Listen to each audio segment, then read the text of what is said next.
The sun had barely risen when Anna Preston arrived at Murray's Groceries, her breath visible in the crisp morning air. She pulled her scarf tighter around her neck, relishing the quiet of the early hour as she pushed open the glass door. The familiar chime sounded, and the faint smell of freshly baked bread greeted her. Anna adjusted her name tag, which dangled slightly askew on her navy blue uniform, and tied her apron around her waist. She had always liked the stillness of mornings at the store, before the aisles bustled with customers. These moments gave her time to breathe, to steel herself against the weight of her own worries, her overdue bills, her brother Jake's school expenses, and the constant question of whether she would have enough to last the week. Life hadn't been easy since her parents passed away, leaving her to juggle everything on her own. At 28, she lived in a modest studio apartment, carefully rationing every dollar she earned. Despite her struggles, Anna found comfort in her routine and the small joys of connecting with her customers. As the morning passed, the store slowly came to life. The fluorescent lights buzzed softly, and the hum of shopping carts echoed through the aisles. Around mid-morning, Anna noticed an elderly man shuffle through the automatic doors. He wore a gray coat, frayed at the edges, and leaned heavily on a worn wooden cane. His hunched shoulders suggested a lifetime of carrying burdens that had bent his back but not his resolve. He moved slowly, his steps deliberate, his eyes scanning the store as though searching for something familiar. Anna watched him with quiet curiosity as he wandered through the aisles. In the canned goods section, he picked up a small can of soup, examined it, and then returned it to the shelf with a sigh. He repeated the motion several times before finally placing 2 cans in his basket. From her spot at the register, Anna noticed the tension in his face. His movements were careful, almost hesitant, as if every choice weighed heavily on him. When he approached her register, Anna greeted him with a warm smile. "Good morning, sir. How are you today?" The man nodded faintly but didn't meet her gaze. "Morning," he murmured. His voice was low, edged with weariness. He placed a modest selection of items on the conveyor belt: a loaf of bread, a carton of milk, a small package of tea, and 2 cans of soup. Anna scanned each item carefully, her smile steady as she announced the total. "That'll be $10.86. The man reached into his coat pocket and pulled out a tattered wallet. His hands trembled slightly as he retrieved a handful of coins and began counting them on the counter. Anna waited patiently, but it became clear he didn't have enough. "I'm sorry," he said, his voice barely above a whisper. His shoulders sagged as he looked at the coins, then at the groceries, as if deciding what to leave behind. Anna's heart clenched. She had seen moments like this before, but something about the man's quiet dignity moved her deeply. Without a second thought, she reached into her own pocket and pulled out a crumpled $20 bill.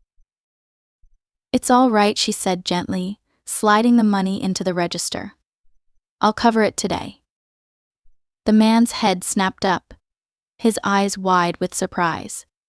"You don't have to do that," he said, his voice thick with emotion. "I want to," Anna replied with a small smile. "Just take care of yourself, okay?" For a moment, the man looked as though he might cry. He nodded slowly, his lips trembling as he whispered, "Thank you." He gathered his groceries carefully, his hands still shaking, and shuffled toward the exit. Anna watched him go, a warm but bittersweet feeling settling in her chest. The rest of her shift passed in a blur, but the elderly man stayed on her mind. She wondered about his life. Did he have family? Was there someone to help him? The thought of him struggling alone filled her with a quiet resolve. That evening, as Anna walked home in the fading light, she thought about how much his gratitude had meant to her. Life was full of hardships, but moments of connection like that reminded her of the goodness that could still be found in the world. She didn't know it yet, but her small act of kindness had set something extraordinary in motion. The next morning began like any other for Anna. The faint sunlight filtered through the blinds of her modest apartment, as she brewed a small pot of coffee. She rubbed the sleep from her eyes and mentally ran through her usual checklist: rent due at the end of the week, Jake's textbooks needing funds, and her fridge growing emptier by the day. She sighed, wrapping her hands around the warm mug, and told herself she would figure it out. She always did. As she made her way to Murray's Groceries, the memory of the elderly man from the previous day came back to her. She hoped he was all right. The weight of his gratitude had lingered with her, but so had the sadness in his eyes. When Anna arrived at the store, the usual rhythm of her morning shift unfolded: restocking shelves, scanning items, and greeting the steady stream of customers. By mid-morning, she took a quick break in the small, cluttered break room. A stack of mail sat on the counter. Most of it was routine store updates and promotions, but one plain white envelope stood out. Her name was written on the front in neat, deliberate handwriting. There was no return address. Curious, Anna slid her finger under the flap and pulled out a note written on thick, cream-colored paper. The elegant handwriting brought an immediate lump to her throat. Dear Anna, thank you for your kindness yesterday. It may have seemed small to you, but it meant the world to me. Please know that your gesture did not go unnoticed. With gratitude. Edward Morgan. Anna blinked, her heart pounding. Edward Morgan. So that was his name. She reread the note, a warm feeling spreading through her chest. Then, something else fell out of the envelope. It was a piece of paper, a cashier's check. She unfolded it carefully, her breath catching in her throat when she saw the amount. It's $10,000. Her hands trembled as she stared at the check, her mind spinning. It couldn't be real. Was this some kind of mistake? She looked back at the note, as if it might offer more answers. Edward Morgan. She had helped him. Yes, but this was far more than she could comprehend. The rest of the day passed in a haze. Anna tucked the check safely into her bag, unable to focus on much else. She didn't mention it to her coworkers, worried they might dismiss it as a scam or, worse, envy her good fortune. When her shift finally ended, she walked home in a daze. At her kitchen table, she laid out the note and the check, her thoughts racing. Part of her wanted to accept it without question. It would solve so many of her problems. She could pay off her rent, settle her bills, send more money to Jake, and even start saving for school again. But another part of her hesitated. The man she had helped hadn't looked wealthy. How could he afford to give her such a large sum? And why had he chosen her? She didn't feel like she had done anything special. As the evening wore on, Anna made up her mind. She couldn't accept the money without speaking to him first. She needed to know why he had done this, and if he truly wanted her to have it. The next morning, Anna arrived at work early, hoping Edward might come back to the store. She kept the note and check in her pocket, ready to return them if she saw him. Hours passed, and there was no sign of him. By the time her shift ended, she was no closer to solving the mystery. Determined, she decided to ask around town. Elmwood was a small community where most people knew each other, and she figured someone might recognize his name. Her first stop was the library. Mrs. Harper, the elderly librarian, was known for her encyclopedic knowledge of the town's history. "Excuse me, Mrs. Harper," Anna said, approaching the desk. "Do you happen to know a man named Edward Morgan?" The librarian's eyes lit up. "Edward Morgan? Why, of course. He's been part of Elmwood for as long as I can remember. He used to own the old woodworking shop on Main Street before it closed down a few years ago." Anna's heart skipped a beat. "Do you know where he lives?" Mrs. Harper frowned thoughtfully. "I believe he lives out on Willow Lane, near the edge of town. But I haven't seen him much since the shop closed. Such a kind man, though. Always willing to lend a hand or fix something for free if someone couldn't afford it." Anna thanked her and made her way to Willow Lane, her nerves tingling with anticipation. She found the house easily a modest, weathered cottage surrounded by overgrown bushes. Taking a deep breath, She knocked on the door. It creaked open a few moments later. And there he was, Edward, the man she had helped at the store. He looked surprised to see her but smiled warmly. "Miss Preston," he said, leaning on his cane. "What a pleasant surprise." Anna held up the envelope. "Mr. Morgan, I found this at work yesterday. I don't know how you managed to do this, but I can't accept it. I need to return it to you." Edward chuckled softly and motioned for her to come inside. "Let's talk about it over tea." Anna hesitated but stepped inside.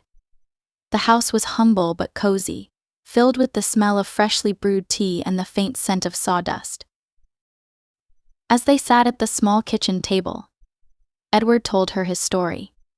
He had spent decades as a carpenter, running the woodworking shop his father had started. After retiring, he had lived off his savings, but when his wife passed away a few years ago, his health had begun to decline and loneliness had crept in. "I'm not a wealthy man," he said, his voice steady but soft, "but I've been fortunate in my life. And when I met you, I saw something special. Your kindness, your selflessness, it reminded me of the values my wife and I always believed in." Anna listened, tears welling in her eyes. She tried to protest again, but Edward waved her off. "Consider it an investment," he said with a wink. "Not just in you, but in the kindness you'll continue to share with the world." Anna left his house feeling overwhelmed but grateful, her heart lighter than it had been in years. Edward's gesture wasn't just about the money, it was about hope, connection, and the profound impact of simple acts of kindness. Over the following days, Anna found herself replaying her conversation with Edward in her mind. His quiet wisdom and heartfelt words lingered with her, and though she was humbled by his generosity, she still felt uncertain about accepting the money.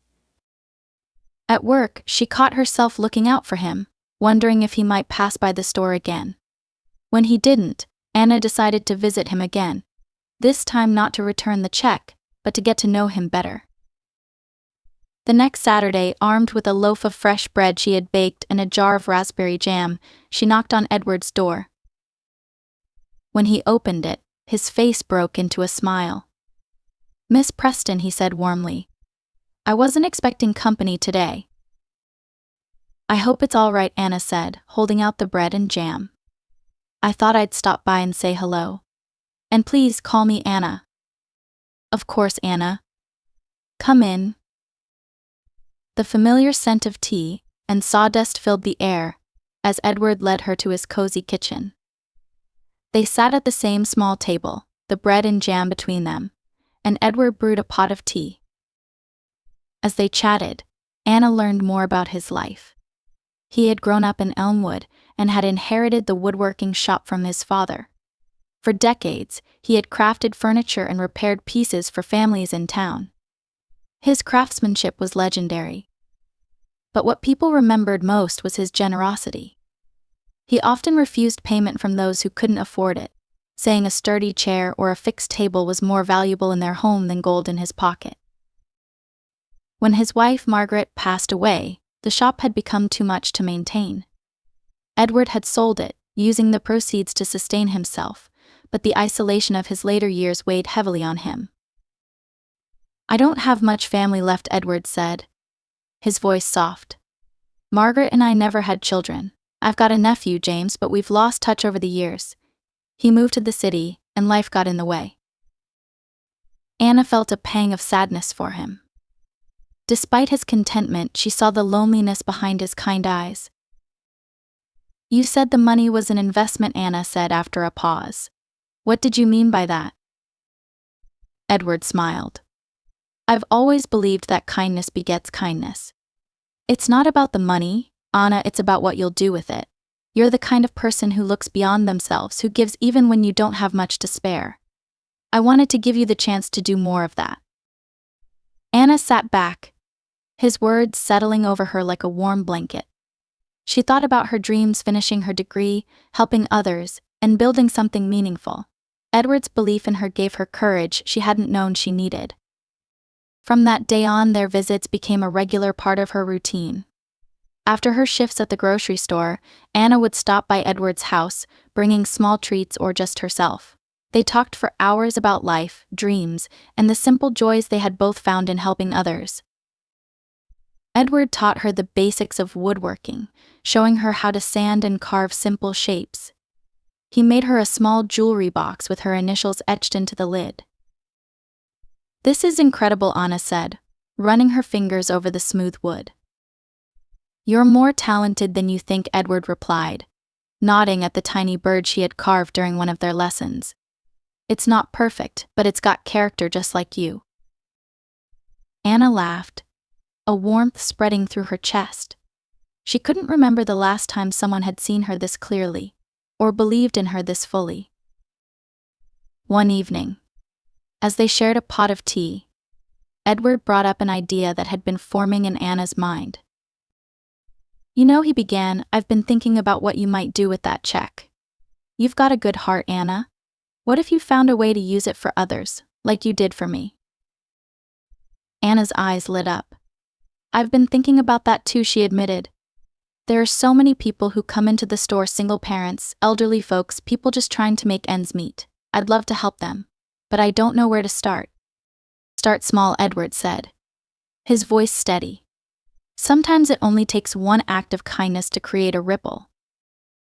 That night, Anna stayed up late, scribbling ideas in a notebook. What if she created a small fund to help people in Elmwood cover their basic needs? Groceries, utility bills, school supplies, things that could make a real difference in their lives. The next morning, she shared her idea with Edward, who beamed with pride. "That's exactly what I was hoping for," he said. "I'll help you get started." Together, they brainstormed a plan. Edward offered to donate some of his woodworking pieces to raise additional funds, and Anna decided to reach out to local businesses for support. It felt daunting, but for the first time in a long time, Anna felt a deep sense of purpose. As the weeks went by, the idea took shape. Anna used part of the money to create a community fund, and word quickly spread through Elmwood. Families and individuals who had been quietly struggling began to approach her, hesitant at first, but grateful for the help. One of the first recipients was an elderly widow named Mrs. Wilkes, whose heating system had broken down during a harsh winter. The fund helped her repair it, restoring warmth to her small home. Another was a young single mother named Clara, who needed help paying for school supplies for her 2 children. With Anna's encouragement, Clara was also connected with a local bakery that was hiring part-time help. The ripple effect Edward had spoken of was already in motion. And as the fund grew, so did the bond between Anna and Edward. Their friendship became a cornerstone of her journey, a reminder that even the smallest gestures of kindness could transform lives. One evening, as they worked together in Edward's workshop, Anna looked up from the chair she was sanding. "Thank you, Edward," she said softly. "Not just for the money, for everything. You've changed my life." Edward smiled, his eyes twinkling. "No, Anna, you've done that yourself. I just gave you a little push." And though neither of them could see it yet, the impact of their partnership was only beginning. As the weeks turned into months, Anna's community fund blossomed into something greater than she had ever imagined. Word of the initiative spread quickly through Elmwood, and soon, donations began to trickle in. Local businesses offered their support, with some hosting small fundraisers, while others pledged services to those in need. Anna continued to balance her shifts at the grocery store with managing the fund, though it wasn't always easy. She found herself stretched thin, juggling the demands of her job and the growing responsibilities of coordinating applications, connecting recipients with resources, and handling donations. Edward, ever her quiet pillar of strength, became her confidant and co-planner. He dedicated his afternoons to crafting wooden pieces in his workshop, chairs, shelves, and even small trinkets which Anna auctioned off to raise additional funds. Despite his declining health, Edward's spirit remained strong, his passion for the cause infusing Anna with a renewed sense of purpose. One day, as Anna finished work at Murray's Groceries, she noticed a young man lingering in the parking lot. His clothes were worn but clean, and he seemed nervous, shifting his weight from one foot to the other. When she approached him, he introduced himself as Marcus. "I heard about the fund you started," he said, his voice hesitant. "I'm not sure if it's for someone like me, but I've been struggling to keep up with rent, and I've got a baby on the way. I just need a little help to get back on my feet." Anna listened intently, her heart breaking at his quiet humility. She assured him that the fund was meant for anyone in need and asked him to fill out a quick application. Within days, Marcus received a grant to cover his overdue rent, along with a connection to a job opening at a nearby construction company. Weeks later, Marcus stopped by to thank Anna. "I don't know how to repay you," he said, his eyes brimming with gratitude. "Just pay it forward," Anna replied with a smile. The fund's success continued to grow, but the weight of her responsibilities began to take a toll on Anna. One evening, after a particularly long day, she sat at her kitchen table, staring at the stack of paperwork in front of her. Her vision blurred with exhaustion, and tears threatened to spill. Edward noticed her weariness during one of their evening visits. As they sipped tea in his cozy kitchen, he gently broached the subject. "Anna," he began, his voice soft but firm, "you've done so much for this town. But you can't carry the world on your shoulders alone.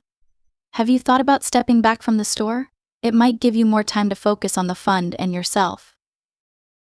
Anna sighed, shaking her head. "I've thought about it, but the store is my steady income. What if something happens to the fund? I can't just rely on donations." Edward leaned forward, his eyes filled with quiet determination. "Sometimes we have to take risks to follow our calling. You've built something extraordinary, but it needs your full attention to keep growing." His words stayed with Anna long after she left his house. Over the next few weeks, she began to seriously consider leaving her job. The idea terrified her, but the more she thought about it, the more she realized Edward was right. One afternoon, she sat down with Mr. Turner, her kind and understanding manager. "I never thought I'd say this," Anna said hesitantly, "but I think it's time for me to move on." Mr. Turner nodded, his expression warm. "We'll miss you, Anna, but I think you're making the right choice. You've got something special here, and the town is better for it." With his blessing, Anna left the grocery store to dedicate herself fully to the fund. The transition was daunting, but it also felt like a leap toward fulfilling her true purpose. As Anna poured her energy into expanding the fund, Edward continued to encourage her from the sidelines. His health had begun to decline more noticeably, his steps slower, his frame thinner, but his mind remained sharp, and his unwavering faith in Anna never faltered. One day, as they sat together in his workshop, Edward mentioned his nephew, James. "We haven't spoken in years," Edward said, his voice tinged with regret. "He moved to the city, and we just drifted apart. I've been thinking about reaching out. Maybe it's time." Anna encouraged him to do so, offering to help if he needed it. To her delight, Edward's efforts paid off. A few weeks later, James visited Elmwood, eager to reconnect. He was a kind man in his early 40s, with a warm demeanor and a genuine appreciation for the work Anna and Edward had accomplished. "You've done something incredible here," James said during their first meeting. "Uncle Edward speaks of you like family. I'd love to help in any way I can." James, who worked in philanthropy, offered to connect the fund with larger organizations to provide ongoing support. With his help, Anna secured grants that allowed the fund to grow even further, reaching people in neighboring towns. One evening, as Anna and Edward reflected on the journey they had shared, she reached for his hand. "Thank you, Edward," she said, her voice filled with emotion. "None of this would have happened without you." Edward smiled, his eyes twinkling despite the weariness etched into his features. "No, Anna. You've done it all. I just gave you a little nudge." His words stayed with Anna, a reminder of how far she had come and how much further she could go. And though Edward's health continued to decline, his presence in her life remained a steady light, guiding her toward the next chapter of her journey. Edward's health grew more fragile as the seasons changed, and Anna found herself spending as much time with him as she could. She brought him tea, sat with him while he rested, and shared updates about the community fund. Despite his declining strength, Edward's mind remained sharp, and his presence was a constant source of comfort for Anna. One crisp autumn afternoon, as they sat on his porch overlooking the trees painted in hues of red and gold, Edward spoke softly. "You've done so much, Anna. You've taken what could have been a simple gift and turned it into something transformative." Anna smiled, though her eyes brimmed with unshed tears. "I couldn't have done it without you, Edward.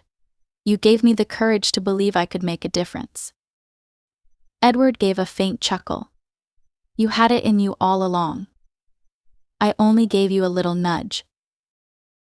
A few weeks later, on a quiet evening, Edward passed away peacefully in his sleep.